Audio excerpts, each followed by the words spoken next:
Hello friends, अभी recently Allahabad high court के एक जज हैं जस्टिस शेखर कुमार यादव।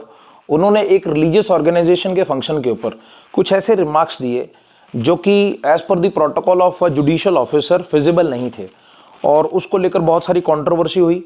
और फाइनली हमारा जो पार्लियामेंट है उसके अपर हाउस राज्यसभा के अंदर ओपोजिशन के एमपीज ने उनके अगेंस्ट इम्पीचमेंट का जो मोशन है वो इंट्रोड्यूस करने के लिए सबमिशन दिया है to the chairman of Rajya Sabha. So यहाँ से ये जो करंट अफेयर की जो न्यूज़ है बड़ी प्रोमिनेंटली बाहर आई है and it became very popular also, and it has become a very important topic for the exams also, especially the UPSC IAS और स्टेट सिविल्स के साथ सारे जितने एग्जाम है।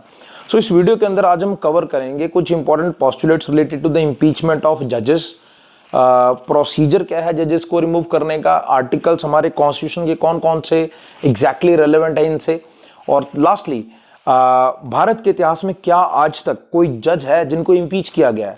So the answer is no, exactly कोई भी जज impeach आज तक नहीं हुआ। लेकिन इसका एक दूसरा पहलू भी है, पार्लियामेंट के अंदर जहां से रिमूवल ऑफ जजेस का जो प्रोसीजर वो इनिशिएट होता है, जजेस के अगेंस्ट प्रोसीजर स्टार्ट हुआ था, इनिशिएट हुआ था, लेकिन वो पूरा नहीं हो पाया। सो दो चीजें बनती हैं, जजेस कोई आज तक इम्पीच नहीं हुआ, लेकिन जजेस के अगेंस्ट प्रोसीडिंग स्टार्ट हुई थी लेकिन वो बीच में ही रहेगी, या तो जिन एमपीज ने उनको हटाने का जो सबमिशन दिया था उन्होंने विड्रॉ कर लिया, या आगे उन्होंने वोट फर्दर नहीं किया, या तो कुछ इंक्वायरीज हुई तो उसमें जजेस जो है बरी किए गए। सो अल्टीमेटली एक केस के अंदर तो जो हेड ऑफ राज्यसभा है चेयरमैन, उन्होंने आगे प्रोसीडिंग एग्जीक्यूट नहीं होने दी। So there were different reasons why these impeachment procedures were stopped then and there only. So आज इस वीडियो के अंदर हम इन्हीं चीजों के ऊपर फोकस करेंगे। Let's firstly understand what is the meaning of impeachment.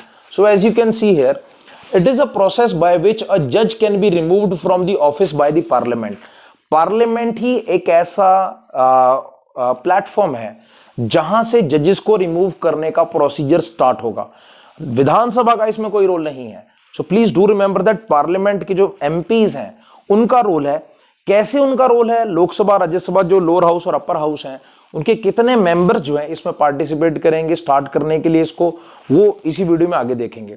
Now proceeding further, जजेस को हटाने के लिए कुछ रीजंस होने चाहिए। सो दो प्रोमिनेंट रीजंस हैं। सबसे पहला, या तो जो जज हैं उनका जो बिहेवियर है that is not appropriate as per the judicial protocol. दूसरा, इनकैपेसिटी। सो दो रीजंस आपके सामने बनते हैं, प्रूव्ड मिसबिहेवियर और द इनकैपेसिटी। लेकिन इस केस के अंदर अगर हम ध्यान से देखें तो हमारे सामने पहला आता है जुडिशियल मिसकंडक्ट एलिगेशंस। ये लगे हैं कि जो कंडक्ट है उनका बिहेवियर सही नहीं था और कंडक्ट के जो एलिगेशंस हैं वो लगे हैं इनके ऊपर। Next, judicial code of conduct that has been breached, उसको ब्रेक किया गया। परसेप्शन ऑफ पार्शियलिटी, अ जज हैज टू बी न्यूट्रल। अब क्योंकि जुडिशरी जो है that has to be independent, और अगर जुडिशरी के लेवल पे हम देखते हैं तो जुडिशरी के लेवल पे जजेस जो है दे मस्ट बी इम्पार्शल। लेकिन कहीं ना कहीं जैसे रिलीजियस ऑर्गेनाइजेशन के फंक्शन में इन्होंने एक पर्टिकुलर कम्युनिटी के फेवर में जो रिमार्क्स दिए हैं उससे कहीं ना कहीं पार्शियलिटी का जो सिम्टम है वो झलकता है यहाँ पे। Lastly, undermining the judicial integrity. So being a top notch judicial officer, ethically a person must be highly integrable. तो इनकी जो इंटेग्रिटी है बहुत ज्यादा होनी चाहिए, लेकिन वो भी कहीं ना कहीं उसके ऊपर भी जो क्वेश्चन मार्क है वो लगे हैं। सो इन सारे रीजंस को अगर हम देखते हैं, they are related with the proved misbehaviour and the incapacity also. Now proceeding further, यहां से अब हमारा जो मेन एग्जाम ओरिएंटेड क्वेश्चंस का जो पार्ट है वो स्टार्ट होता है। सबसे पहले कॉन्स्टिट्यूशनल प्रोविजंस, कौन से आर्टिकल्स हैं जो कॉन्स्टिट्यूशन के अंदर मेंशन्ड है with regard to impeachment of जजेस। सो सबसे पहला आर्टिकल है आर्टिकल 124 क्लॉज 4, 124 क्लॉज 4 ब्रैकेट के अंदर है 4। सो दिस डिफाइंस अ जज can only be removed by the presidential order. Final power जो है भारत के अंदर वो प्रेसिडेंट के पास है जज को रिमूव करने की, लेकिन उनके पास एक प्रपोजल पार्लियामेंट के दोनों हाउसेस से विद द स्पेशल मेजोरिटी पास होने के बाद जाना चाहिए। सो वही चीज यहां पे मेंशन्ड है that a majority vote it must be passed in both the houses of parliament with respect to 2/3 MPs present and voting in the house, that is called the special majority। तो लोकसभा के जितने MPs हैं उनमें 2/3 they should be present और vote करने चाहिए। राज्यसभा के जितने प्रेजेंट है उनमें से जो टोटल है उनका 2/3 एमपीज प्रेजेंट होने चाहिए और वोट करने चाहिए। सो इसके अकॉर्डिंग जब पास होगा तब जो है वो आगे प्रोसीजर में एग्जीक्यूट होगा। सो ये दो चीजें आपको पता होनी चाहिए। अब एक और सबसे सिग्निफिकेंट चीज, आर्टिकल 124 क्लॉज 4 जो है जजेस की इंपीचमेंट के बारे में बताता है, जो कि सुप्रीम कोर्ट के जजेस का है। लेकिन इसी के साथ जो ये सारा प्रोसीजर है हाई कोर्ट के जजेस के ऊपर भी सेम इंप्लीमेंट होता है, लेकिन उसका जो आर्टिकल है that is article 218। So you must know as it is mentioned here that under article 218 the above provisions they extend same rules to the high court जजेस। सो मैं एक बार दोबारा रिपीट कर दूं, article 124 clause 4 that is related to the removal of supreme court जजेस। लेकिन जो जो प्रोसीजर है वो यहां पे मेंशन्ड है, exactly the same has to be implemented onto the high court judges also for their removal, but those things have been mentioned in the article 218. so article 218 जो है वो हाई कोर्ट के जजेस के बारे में बात करेगा, उनके रिमूवल की, और जो सुप्रीम कोर्ट का है that has been mentioned under article 124 clause 4, 124 clause 4 के अंदर वो मेंशन्ड है। सो ये दो आर्टिकल आपको यहाँ पे याद रखने हैं। आगे बढ़ते हैं इसी के साथ। टिल डेट नो जज has been impeached till date, but many instances were there in the past history of India where impeachment motion was initiated in the parliament against many judges. So वो सारी चीजें आप यहाँ पे इसमें हम देखेंगे, इसी वीडियो का जो लास्ट पार्ट है उसी के अंदर। लेकिन उससे पहले एक सबसे और सिग्निफिकेंट पार्ट है जहां से सबसे ज्यादा चांस है पेपर के अंदर क्वेश्चन आने का, that is the procedure to remove a जज। सो यहाँ पे 4 फेज के अंदर हम उसको पढ़ते हैं, लेकिन उसको स्टार्ट करने से पहले आपको एक ना एक्ट पार्लियामेंट का 1968 में पास हुआ था, दैट इज कॉल्ड द जजेस इंक्वायरी एक्ट 1968, जिसके अंदर जजेस को रिमूव करने का प्रोसीजर पूरा मेंशन्ड है। Now what actually is the procedure, let's understand one by one. Step 1, it is motion जो इंपीचमेंट का स्टार्ट होगा किसी भी हाउस में।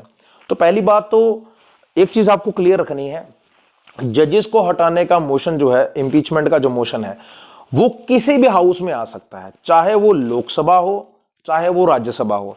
इन केस अगर वो लोकसभा में स्टार्ट होगा then minimum 100 MPs they must submit in the written format by signing the document that is the proposal to remove the जज।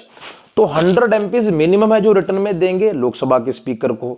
इन केस अगर राज्यसभा से स्टार्ट होना है तो minimum 50 MPs, total 50 MPs of Rajya Sabha they must submit in the written format as a proposal to the chairman of Rajya Sabha to remove the judge. So पहला procedure so यहां से start होगा, that they should sign the document that is a proposal to remove the judge which is indirectly called the impeachment motion.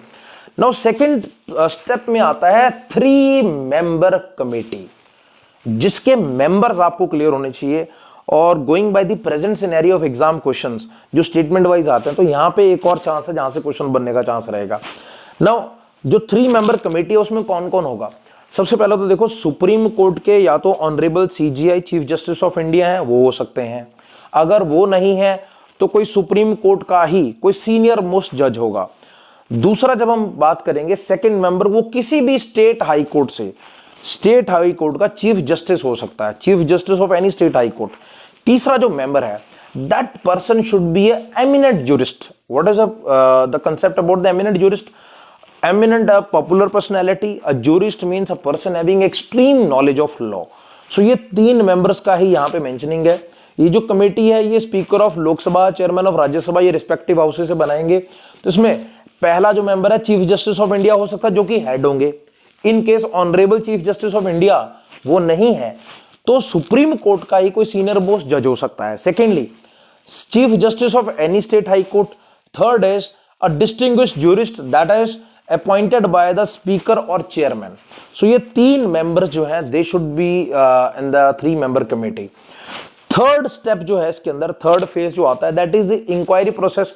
अब inquiry के अंदर जो allegations है उनको इंक्वायर करना, उनसे जुड़े हुए स्टेप्स हैं वो आते हैं यहाँ पे। सबसे पहला जो चार्जेस लगे हैं एक जज के अगेंस्ट, उनकी इन्वेस्टिगेशन होगी। सेकेंडली जो विटनेसेस होंगे जिनके सामने हुआ है तो उनकी क्रॉस एग्जामिनेशन होगी। थर्डली वो प्रोसीजर को रेगुलेट करेंगे। फोर्थ, अगर कमेटी को लगता है दैट कंसर्न्ड जज रिक्वायर्स मेडिकल सपोर्ट, उनका कहीं ना कहीं मेंटल इनकैपेसिटी है, तो उनका मेडिकल टेस्ट होना चाहिए to check out the imbalance in the intellectual level, तो वो भी जो कमेटी है वो रिक्वेस्ट कर सकती है for the medical test also. तो ये 4 स्टेप्स जो है इंक्वायरी प्रोसेस का पार्ट है। Finally the result, what will be the outcome. So उसमें आप देखिए 2 चीजें होंगी, या तो जज गिल्टी फाइंड किया जाएगा या तो जज जो है वो गिल्टी नहीं होंगे। इन केस अगर जज गिल्टी नहीं है, इफ जज इज नॉट गिल्टी, अगर वो गिल्टी फाइंड नहीं किए जाते, जो इंपीचमेंट मोशन है वो यहीं पर डिसमिस हो जाएगा। The most important part is in case a जज is found guilty then what happens. तो इसमें आपको ये चीज याद रखनी है, जो उन्होंने कमेटी ने यहां पे फाइंड किया है वो कमेटी की रिपोर्ट जाएगी पार्लियामेंट के हाउसेस के अंदर, पार्लियामेंट को जो है हाउसेस को जो अपडेट किया जाएगा, फिर वहां से पास होने के बाद वो जाएगा प्रेसिडेंट के पास, फिर प्रेसिडेंट फाइनल इंपीचमेंट का जो है ऑर्डर देंगे। सो वही चीज है यहाँ पे, इफ जजेस फाउंड गिल्टी तो हाउसेस जो है वहां पे फर्दर एक्शन के लिए उनको अपडेट किया जाएगा, पार्लियामेंट अप्रूवल के लिए भेजा जाएगा, फिर फाइनल प्रेसिडेंट जो है अपना ऑर्डर देंगे with regard to the impeachment of a जज of the concerned high court और द सुप्रीम कोर्ट।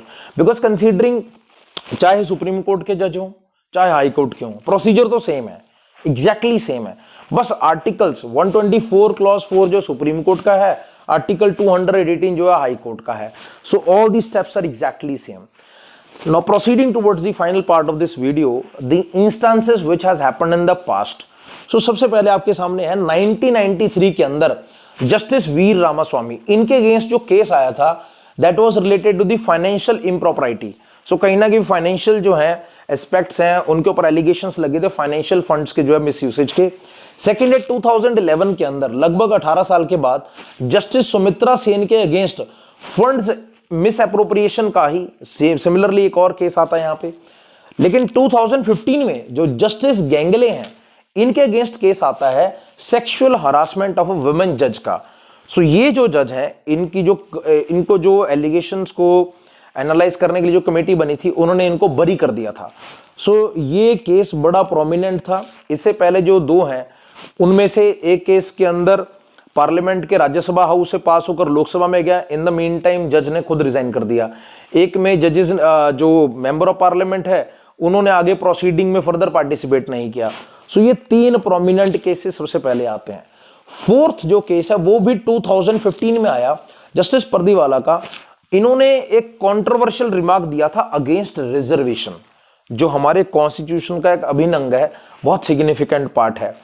नेक्स्ट आता है 2017 में जस्टिस नागार्जुना के अगेंस्ट, जो इनके अगेंस्ट एलिगेशन थे they were related to the victimisation of a Dalit जज, कि उन्होंने एक दलित जज को विक्टिमाइज किया है और इसके साथ साथ फाइनेंशियल इम्प्रॉपर्टी के भी जो एलिगेशंस है वो भी लगे थे। फाइनली इनके बाद जो सबसे पॉपुलर केस जो भारत के इतिहास में आया वो आया भारत के सुप्रीम कोर्ट के CJI, the then CJI chief justice of India Deepak Mishra के अगेंस्ट। एक ऐसा इंसिडेंट जहां पे टॉप लेवल जुडिशरी के बाकी जो जजेस हैं वो मीडिया में आ गए थे। So it was very unfortunate for the Indian judiciary also. So यहां पे इनके against judicial impropriety and political biasment के एलिगेशंस लगे थे।